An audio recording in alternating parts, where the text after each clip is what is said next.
saya ucapkan terima kasih kepada Bapak dan Ibu karena sudah sudi menghadiri pembelajaran pada hari ini. Nah, di sini saya selaku calon guru penggerak akan menyampaikan nanti beberapa poin penting mengenai budaya positif yang harus kita terapkan baik di sekolah maupun di dalam lingkungan masing-masing.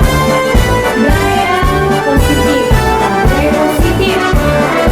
Sebelumnya Bapak Ibu mendengar tentang budaya positif?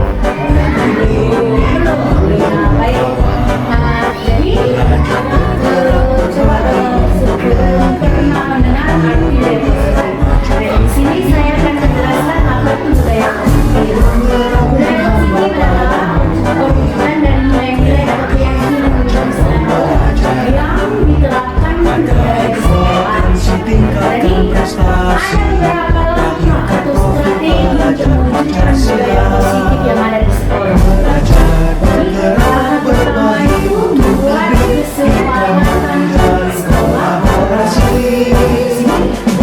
kesepakatan sekolah adalah sudah dilakukan oleh jadi itu biasanya di awal pelajaran kita membuat kesepakatan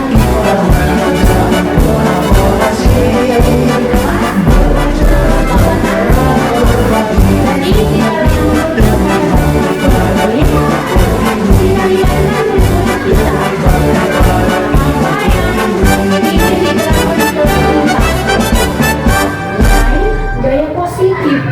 Ibu tahu kan, Ibu atau Bapak guru tahu misalnya budaya positif yang sudah kita terapkan di kelas kita. Saya rasa Ibu juga sudah membuat masing-masing mengenai kesepakatan kelas itu. Misalnya dia yang pertama, misalnya mengenai jujur, kan seperti itu. Jadi kita buat dia kesepakatan kelas kita itu. Kita melibatkan murid-murid. Apa yang ingin mereka perbuat, misalnya jujur tadi. Dalam menjujur ini, apa yang diterapkannya? Misalnya kalau dia berbohong, berarti dia sudah melanggar kesepakatan kelas. Misalnya kita mulai kesepakatan kelas kita membuang sampah pada tempatnya.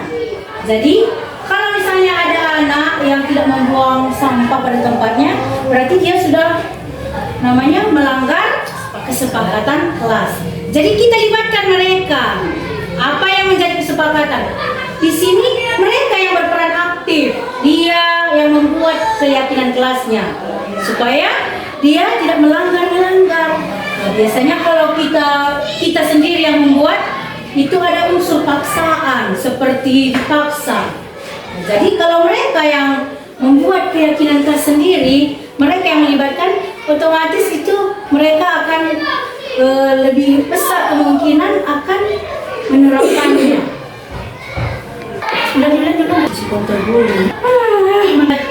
Untuk menerapkan budaya positif ini ada dia 5 posisi kontrol. Posisi kontrol. Ini nanti bukan telepon, mungkin benar ini. Terus video. Ada 5 posisi kontrol. Yang pertama penghukum, kedua pembuat merasa bersalah, 3 teman, 4 pemantau, dan kelima manajer. Nah, jadi apa itu penghukum? Nah, di sini kita lihat ya bersama-sama. Penghukum itu biasanya seorang menghukum bisa menggunakan hukuman fisik maupun verbal. Di sini guru menerapkan posisi penghukum akan berkata patuhi aturan saya atau awas.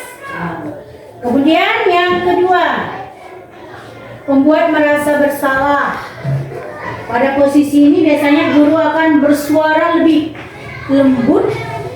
Jadi pembuat merasa bersalah akan menggunakan heningnya yang membuat orang merasa tidak nyaman dan merasa bersalah atau rendah hati.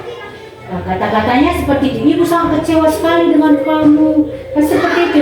Sering kita dengar seperti itu. Bahkan kita juga Biasa memperhatikan seperti itu kan Bapak Ibu. Jadi, nah di sini posisi ini murid akan memiliki penilaian diri yang buruk tentang diri mereka, dan dia merasa tidak berharga dan merasa dia mengecewakan orang-orang yang disayanginya.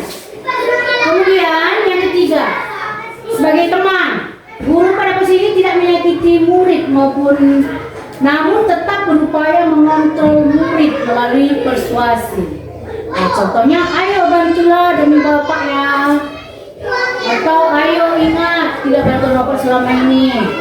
Jadi hal ini yang mungkin timbul, murid hanya akan bertindak untuk guru tertentu saja. Nah, misalnya kalau dia guru kelas 4, misalnya kalau di sekolah kita, murid kelas 4 itu merasa mau guru kelas 4 itu aja yang merasa dia gurunya, sedangkan guru kelas 5 tidak.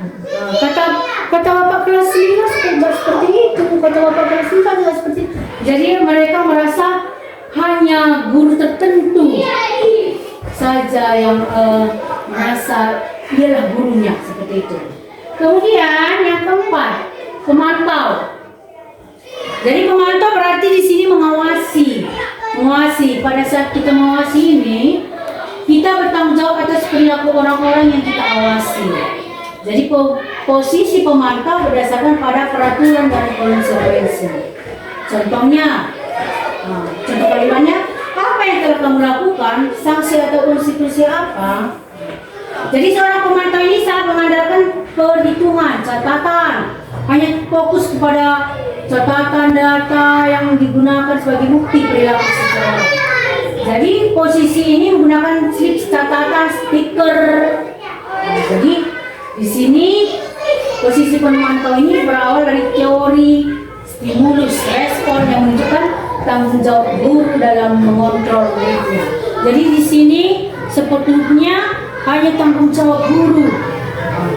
Dan yang kelima, manajer. Pada posisi ini, di mana guru itu berbuat sesuatu bersama dengan murid atau mempersilakan murid bertanggung jawab, atau ketika murid itu membuat kesalahan, dia akan menyelesaikan masalahnya sendiri tanpa berpatok kepada aturan-aturan yang telah kita buat. Jadi misalnya ada masalah yang dia buat atau dia melanggar peraturan, itu kita kembalikan kepada mereka. Jadi yang sangat di sini ya, yang harus kita terapkan adalah ke dalam posisi manajer. Karena apa yang mereka berbuat atau kesalahan-kesalahan yang telah dia buat, dia sendiri akan memecahkan masalahnya. Nah, atau bisa juga kalau fatal sekali, hanya boleh mundur satu langkah saja ke posisi yang keempat. Sebagai pemantau itu boleh.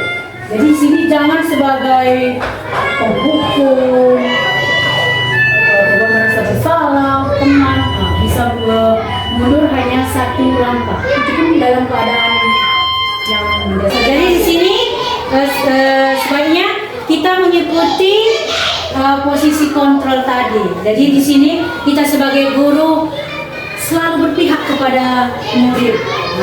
Jadi jangan guru itu merasa harus disegani, karena pada saat ini kita harus berpihak kepada mereka, muridlah, kita menuntun mereka supaya mengarah ke arah yang lebih baik, supaya tercipta budaya positif yang ada di sekolah kita. Dengan terciptanya budaya positif, anak-anak mungkin mereka akan lebih mandiri, bertanggung jawab, dan mereka juga akan merubah diri dia seperti itu. Disiplinkan murid ini, kita menerapkan dia ada yang dinamakan segitiga restitusi.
Pancasila. Belajar, bergerak, berbagi untuk negeri, kita menjalin kolaborasi. Belajar, bergerak, berbagi untuk negeri, demi bakti pada Ibu Pertiwi.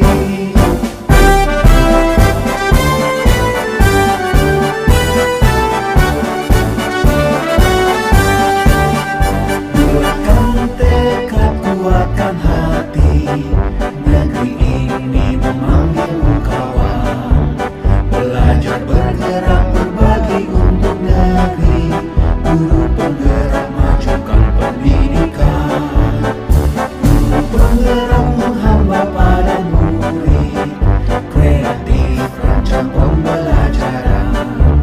Hargai potensi, tingkatkan prestasi, lahirkan profil pelajar Pancasila.